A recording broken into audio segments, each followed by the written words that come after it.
Hello, hello, hello, and welcome back. Summer 26, the Global Soccer Showdown with myself, Gary Striker, and a very frazzled and tired-looking Qooligan. It's been a lot. Day 5 chaos, baby. My day God. 5, yeah. It's day 5, and we only have what, 30 something, 40 20 something more days of this? Yeah, I think it's 40. I think it's 45 days in total. This one, yeah. So yeah, it's a long Something one. like So that. Oh, wow. yeah, Thank you for that, FIFA. That's lovely. Have we sort of hitting the OD level? It's kind of like we put the buffet too hard and had too much on the buffet, and like whoa, we just need to take a breath. No. I'm a restrained. I'm a restrained gentleman. I never overload my plate at a buffet. I do go for the high ticket items first. That's a buffet. That's a buffet rule. That's a strategy. Yeah, it get is. in early. But no, I think it's hard to get too much of a good thing. But what is challenging is just the logistics of it, the sheer amount of time that it takes to just sort of stay on top of everything. If you really, truly want to watch every game, I'm happy to say I have done that so far with one exception, which we'll get to. And then, but no, just yesterday, because I was doing some officiating for a local college showcase, I got to break up my couch time with a little bit of running around. It was, but it's just also we've been having a little bit of heat in the Bay Area, and so it was just a little draining yesterday. And so yeah, I can imagine. And then not to mention the insane amount of copy that you are editing and publishing on hooligan-soccer.com with all of the match reports, previews, profiles, and all the other stuff going on as well, right? Yeah, on top of all that. But no, really, we've got some excellent stuff out there. I encourage, please come and read some fantastic writers with some really, really good insights, including some really good breaking transfer news and various other stuff that comes in. The rest of the soccer world has not ended. There will be a piece on the USL coming up. USL's hitting its halfway point pretty shortly. So we'll be doing an analysis of the USL so far because they're still playing. Interestingly, I was at the Oakland Roots game on Saturday. They were playing Miami FC. Miami FC had 3 players called up for World Cup squads. Oh, wow. So they were missing their starting goalkeeper and their starting striker. Their starting goalkeeper plays for Haiti, and their starting striker plays for Haiti. There you go. The third player plays for Curaçao. So it is, okay. There are World Cup caliber players playing in the second leagues in the U.S. Wow. Amazing. Yeah. Amazing. Okay. Indeed. All right. So, let's get into a Qooligan as well. So we had Sunday's games yesterday. I mean, I was definitely sort of, glued to the couch by the Sweden game. I have to confess, I got tired and I went to bed and I missed the last quarter of the Sweden game, but I only missed one goal of the 4 of the Swedes getting into it. But it was a lot of goals, a lot of good football, and it was very, very entertaining. Before we just do sort of touch on some of the games, what is really encouraging, I know I've been sharing them in our group chats as well, but just the amount of, there's 2 veins of sort of threads that I've seen that really bring a smile to my face. Number one is the tourist experiencing America for the first time, right? They go to these cultural things that we take for granted. And so like here in Texas and sort of across the South, there's this gas station chain, Buc-ee's. And Buc-ee's is kind of like, just think it's Costco, but it's amazing. And it's like these video clips of these, like there's an English tourist, a German tourist, and I think a Japanese tourist, and they go into Buc-ee's on 3 separate sort of like threads, and they're just like, wow, what is this place? And it is wonderful to see. And then the other thread that I really enjoyed is just seeing the fans come together and celebrate, right? I think particularly the Scots have seemed to have sort of captured everyone's imagination and hearts, particularly up in Boston as well. There's all these clips of like these Boston cops sort of like dancing and celebrating with the Scottish fans as well. It's been really magical to see everyone come together. And this for me is, never mind all the noise or sort of up above it, or sort of on the organization level, at the FIFA level, the political level, just to seeing everyone come together over the love of the modern game, love of the sort of the beautiful game it really is what this is all about. And it's truly magical to see. It really is. I agree. And I just wish that I just wish that all the fans across all the nations of the world were able to participate in it. But as we know, that has not happened. And that's a shame. It has nothing to do with the game. But once everybody comes in and they see the stadium atmosphere and they get to experience, that what you say, that the camaraderie of the sport, right? The game is truly global, and it should be celebrated without the shackles of geopolitical nonsense that come in there. That said, we have to acknowledge it because it is sadly crept into it's crept into our sport that it is become a tool for politics. Shouldn't be, but we'll see what let's see how it transpires. There are some interesting geopolitical games going on tomorrow. Yes. And so we'll get a chance to see how some of that will play out. But yesterday there was not a lot of that. Most all 8 teams that played yesterday were relatively bereft of travel bans and chicanery and all sorts of authoritarianness. And yeah, it was it like you said, there were a lot of goals. Yeah, well, the German game was unsurprising. We thought there were going to be a lot of goals. Curaçao did hold up and even got a goal, which was wonderful to see. And at one point, 1-1, it was like, wow, okay, hang on, this could be an upset. But Germany took care of business quite comfortably. There are World Cup matches that are going to be like this. This was one of in our pre-match, the writer selected 6-1. He was pretty accurate. It was a +6 goal differential, but I don't think really anybody expected Curaçao to ever put one in on the net, and they did. And not only did they score, they played. And that's the key thing is they were in that match in the sense that they were engaged. They never switched off. They never stopped. They did the best they could. They were outclassed. It happens. I mean, this happens in club football when you see some of these FA Cup ties where you got these League Two teams going up against Premier League teams. That's what this was, really. And the commentators made some good point. They're like, none of these Curaçao players are amateurs. They're all professional players. They play it, half of the team play first division soccer across various different leagues, most of them in the Netherlands. Many of them play in the second division in the Netherlands, which is still fairly competitive. So they're not schlubs. These aren't weekend warriors, coming in from their day job and collecting a 50 quid paycheck to go and kick the ball around on a field. That said, they're playing Germany, so of course they're going to lose, right? I mean, what can you say? Yeah. But nobody in that stand, no Curaçao fan in that stand felt bad. No player on Curaçao's team felt bad. Individuals might have felt bad because they felt they could have done better. They could have stopped that shot or they could have done this. That's fine. That's the way the game goes.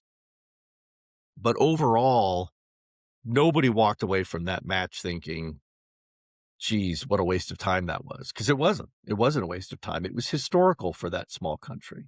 Truly a magical moment. Absolutely. Their first World Cup goal, their first World Cup appearance. No, the island's 4.5 miles wide. I mean, there's something. It's so tiny. It's incredibly small. And yet they were there on the biggest stage of the world. Leave with their heads held high. Absolutely. Totally. And to be fair to them, the competition only gets a little bit easier for the remainder of this group phase as well. So they got the worst one out of the way. I think that's great. Exactly.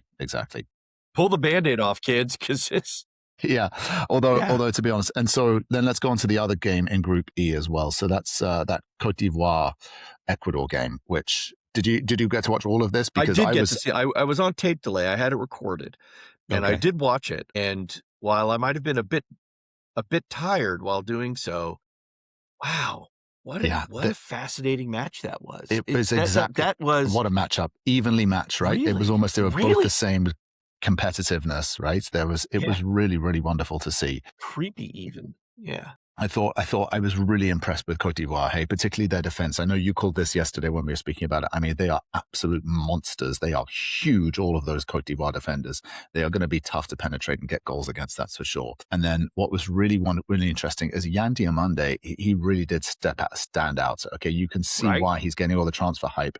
Yeah. I will say, he's quick, he's fast, he's got pace, he's got strength, he's got all the rest of it. The only thing he does seem to be lacking is the ability to put the ball in the back of the net. He had a number of opportunities. His accuracy is not the best, right? He's 19. He shoots quick, but he misses the target lots of times. Fine. So that'll improve. That will improve. right? With That experience and time. it's only going to get better for him than so. Yeah, I mean, I'm looking at some of the statistics here, and if anything, it proved so much of the pregame that we had been talking about. What happened? Ecuador couldn't. You thought Diamant couldn't put the ball in the net. That's right. Valencia as Ecuador well. really couldn't put the ball in the net. They I did mean, struggle. it was like they did struggle. they took 12 shots in the game, but they only had one on frame, and they only had 16 touches in the opposition box. That's real low, man. Yeah. I mean, Curaçao had 10 touches in the opposition box, and they put one in. So, that's a really key stat. If you're looking at games and you're trying to see, how overall flow is, right? You look at your possession, and that's one thing. Look at your shots on frame and your other stuff. But really, that opposition box score can tell you everything that you need to know, right? Germany had 63 touches in the opposition box. That's abnormally high. Yeah, that's insane. That is abnormally high. Yeah, and sure, they got 6-7 goals to show for it. Yeah, they really did. Ecuador couldn't do it. Their heavy reliance on Valencia is so readily apparent, and it was also apparent by the way that Côte d'Ivoire targeted him. They knew it. Yeah, they knew it. And they handled him like crazy. Not just physically, mentally. They were trying to get him to snap and get a card. You could tell. Of course. It was they're antagonizing. Yeah. He did well to resist that, but yeah, I thought it was a wonderful matchup. It was a really entertaining game just to sort of see the sort of, this sort of South American African sort of, lineup as well, which was absolutely fantastic. It really was. Yeah. And then by the way, games as well. Yeah. Amad Diallo. What a beautiful, I mean, just a beautiful one-touch finish. I mean, tip top, man.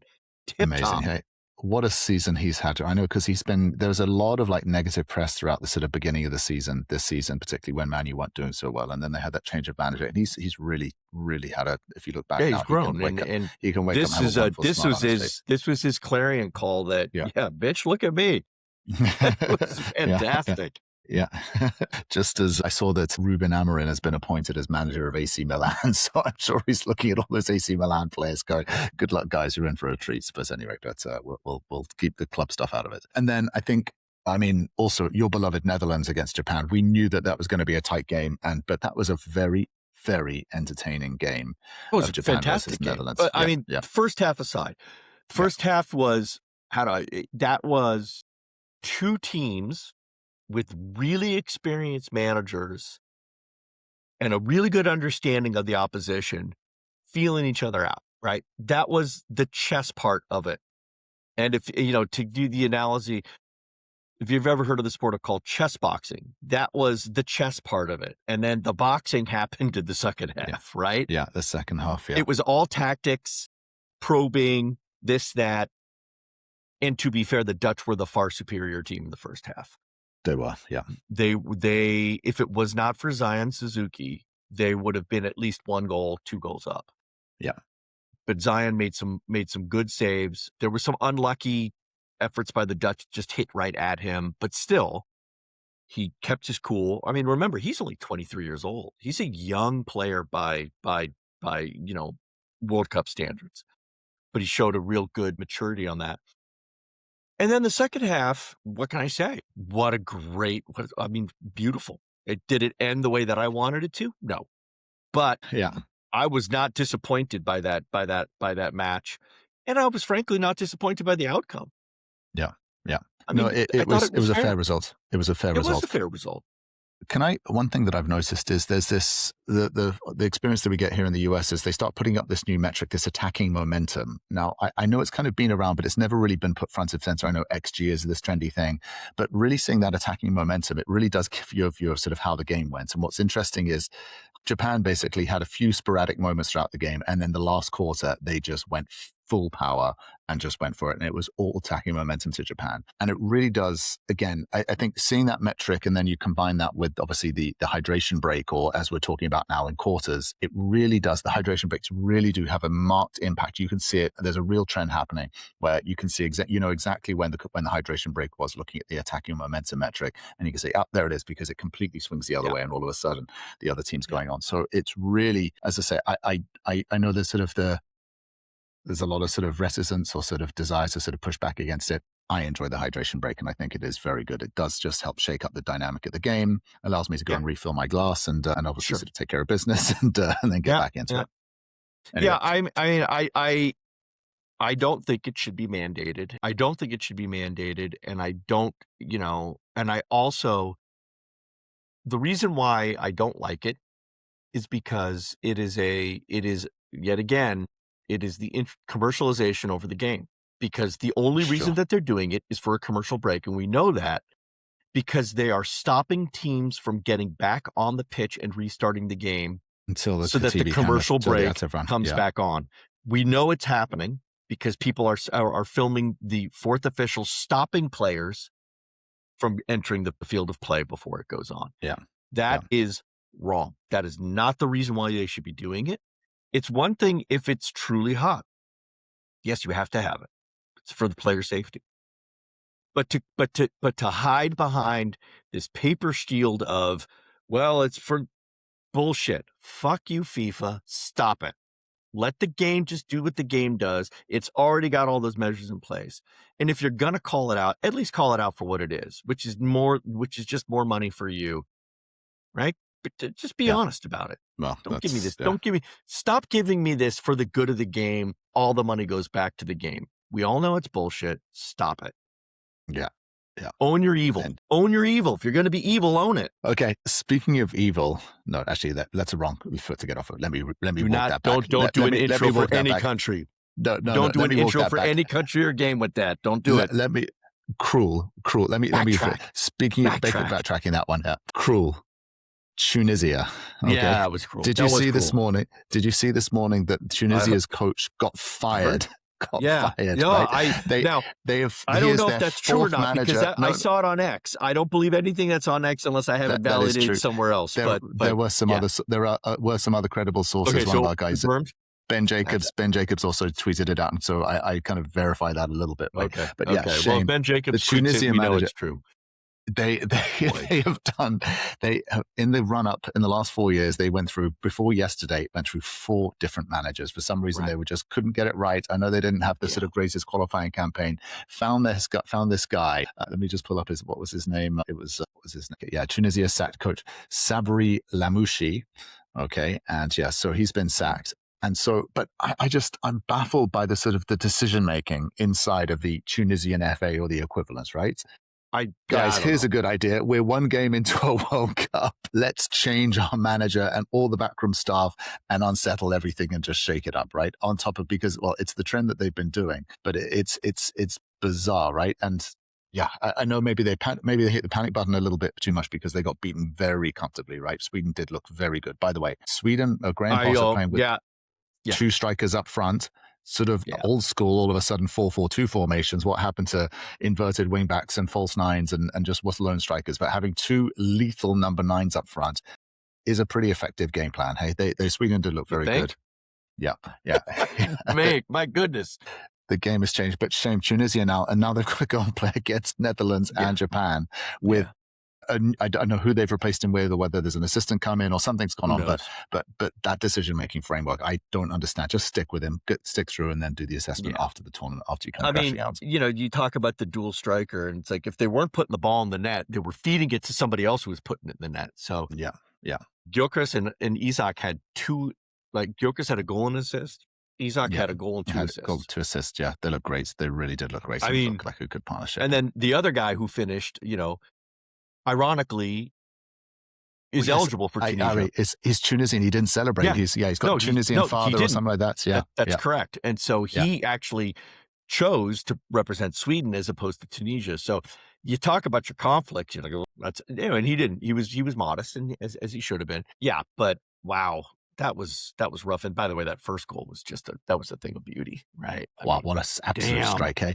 It was one of those balls where the ball doesn't even move. Sometimes they rotate as they go through the air. This one just stood still and just flew right into the corner. Object through space. It's like it's created a vacuum in front of it, and it's just going right in. Absolute missile. Yeah, a missile. But I have to listen. But here's the thing, in my opinion, and I'm not trying to be overly harsh, but from what I saw in the first half. Right. They shouldn't have fired the manager. They should have just switched their goalkeepers because that guy did not do good. He didn't do well, did he? He was not good. Hey, shame. I mean, it was it's like they've got they don't have a particularly experienced set of goalkeepers in there. They're who started was it Shamak, right? Shamak, yeah, it was Shamak. It was Shamak, yeah. So he had 2 caps prior to this game. This is his 3rd cap. Okay, we've seen now.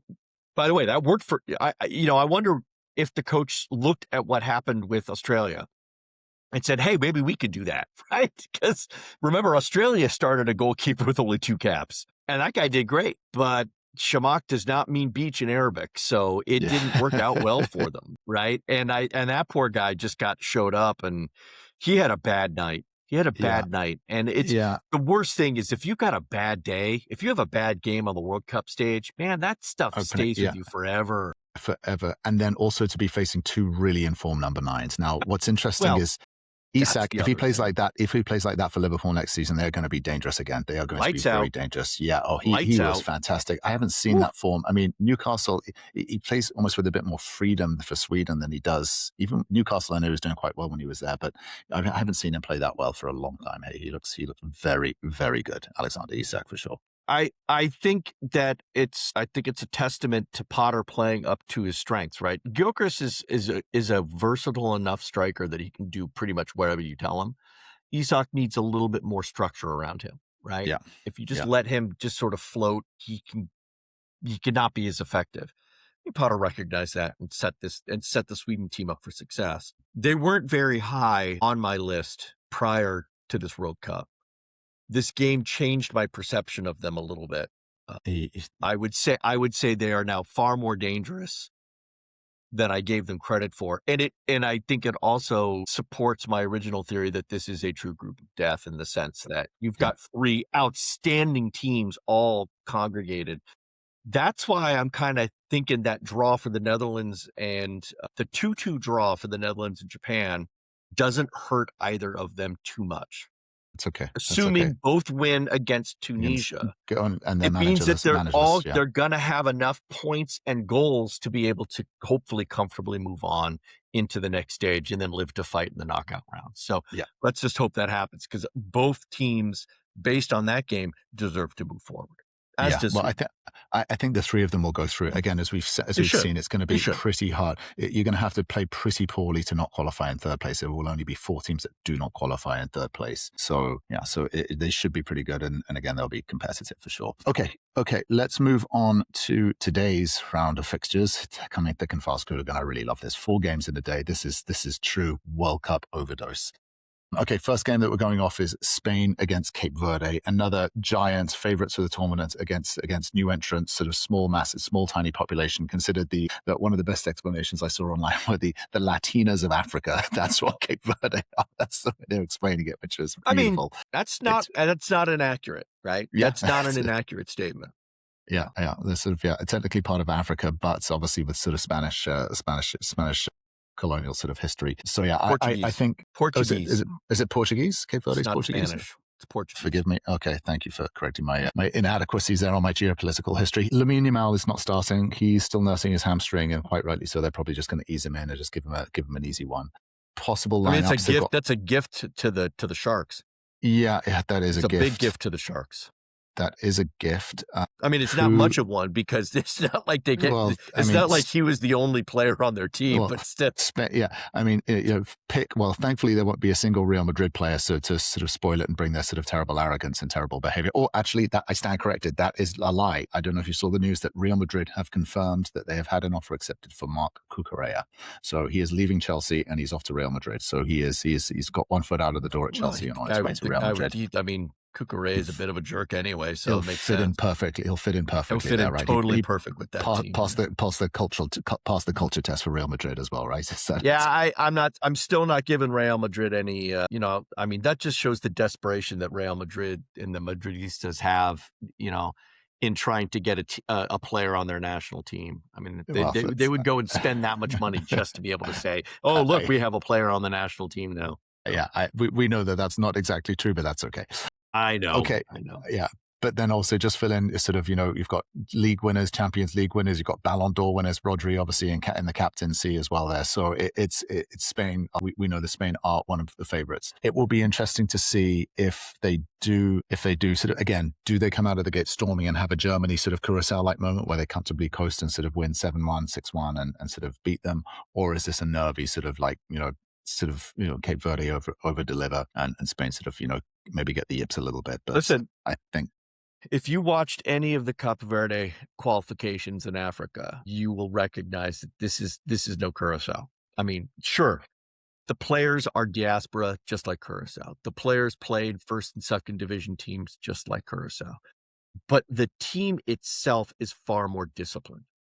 And that is only because they have been building on this. Cape Verde has been really methodical about the way they built up their national team. And they're not going to win. I'm not going to sit here and try to give some beatific and fantastical scenario by which Cape Verde defeats Spain, because I don't think it's going to happen. But I do think that Cape Verde is going to surprise people with their play. I do think that they could even put a goal, maybe even two, if it's if they're on a tear. But in the end, Spain will win. This is just recognizing again a super small nation making a statement on the global stage in sport for their very first time ever. They're just going to be like so stoked and so happy to be there. Exactly.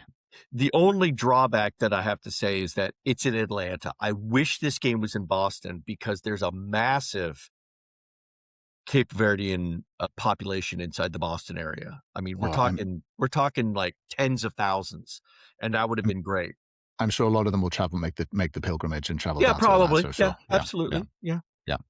Okay. So yeah, hopefully, Cape Verde, just run hard, play your hardest. Play with your heart. What else are they going to do? If you can score a goal, you're winners. You'll be considered as winners. They've spent 2 decades building to this, so yeah, they're gonna take it seriously. Go Sharks! Go Sharks! Tiburones, or it's in Portuguese. So I don't know what shark is in Portuguese. Okay. I think then in terms of next game of the day for me, Belgium, Egypt. I think this will be totally. Belgium, Egypt. Yeah. De Bruyne, Salah, Marmoush, the rest. It's good. Yeah. It'll be good. All the sort of basically sort of Premier League sort of royalty in that way of either Liverpool, Man City players, the ex and current lining up against each other, which will be interesting to see. I'm interested to see how Salah performs in an Egypt team against what looks like a very, very experienced and competent Belgium team. Now, again, I don't know if, do you think Lukaku starts or if he's still injured? I'm not too sure if he's actually injured or starting, but I'm not really giving a lot of credence or thought even to Lukaku, and I think he won't start. He's going to be a bench. He's going to be the Giroud. He's Belgium's Giroud right now. He comes in off the bench in the waning minutes. Yeah. To try and get one in or to make some sort of wonder thing happen. Fine. Okay. It's your time. Lukaku, this is what you've been reduced to. It's okay. Yeah, well, that's fine. Yeah. So it'll be interesting to see. They have so many better, like De Ketelaere with his form. Yeah. Why would you not start him? Which club does Garcia would be an for? Absolute moron to ignore the fact that he is a more versatile player right now. Sorry. Which De Ketelaere, he plays, it's Atalanta, right? Isn't he? He was part of that Atalanta team, yeah. So, yeah, I think this will be interesting for the game of the day. And it'll be the most exciting that I'll definitely have eyes on for sure. This Belgium team does look very composed, very competent, maybe past their prime. That'll be the natural question that we'll have on them. So we'll see how they perform. Maybe they sort of, pull it together and sort of do well. But this should be a very, very competitive match and very enjoyable for sure. And then in terms of the other 2 games that we've got going on today, we've got Saudi against Uruguay. Playing in Florida. Everybody is thinking, can it happen again? Can Saudi beat Argentina? Saudi beat Argentina? A South American giant, right? Yeah. They did it once before. They did it. So they did. And Bielsa's got to be thinking to himself, right? I cannot let this happen. Yeah. I don't care what I have to do. If I've got to sacrifice some like a barnyard of animals in order to he'll do whatever it takes. Saudi is again one of those teams we don't get a chance to look at them very often. We don't get a chance to see them play, but when you do, they are surprising, right? Yeah. They play. They're quick, technical, and they can quick, pass. They're technical, absolutely. They have all of those little pieces coming together.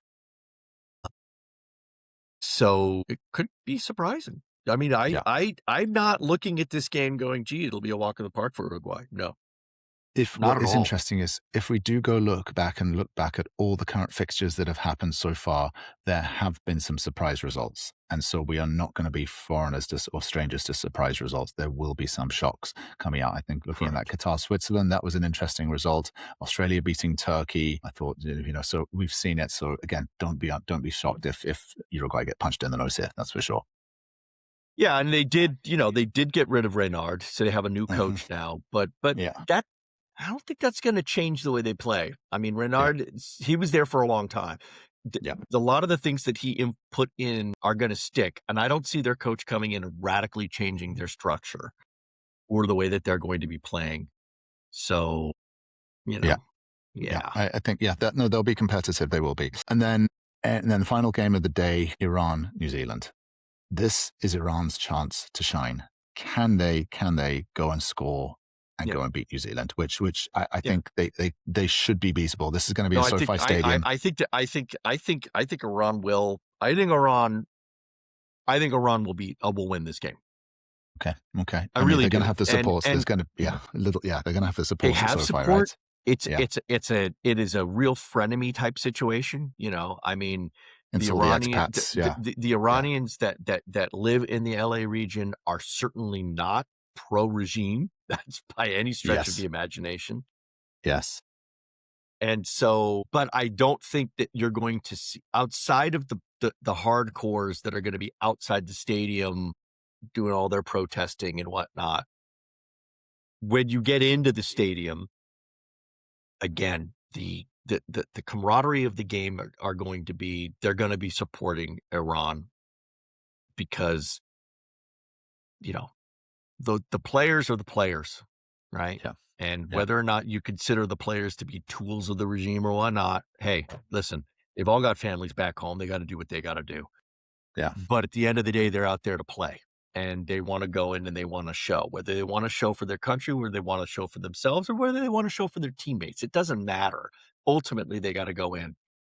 New Zealand feels the same way, but Iran are strong. And the only thing that they've got is that is some fitness questions, but they've pulled in they've tried to pull in as many players as they can that play outside the country so that they're at least match fit.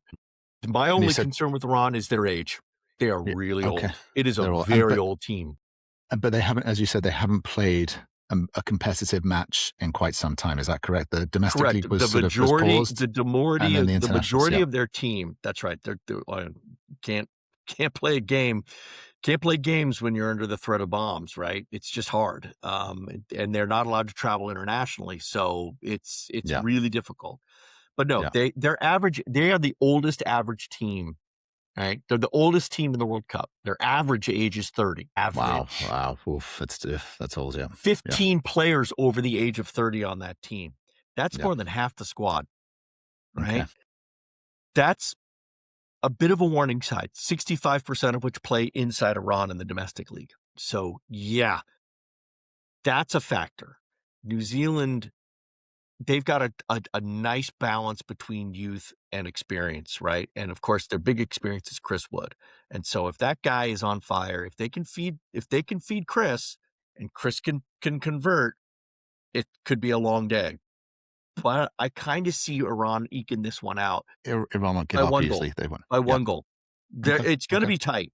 And it could be like a 3-2, 3-1 scenario, right? But okay. Yeah. Well, hopefully we have goals and excitement and lots of attacking passion. And it's been wonderful so far. It really has. And long may it continue. Qooligan, that brings us up on time. Covered the days. We will be back tomorrow. We've got some special guests coming in. I think we've got Nick Callow from the Haters team coming in tomorrow. So we will be looking forward to get his take as well. And until then, more. Peace.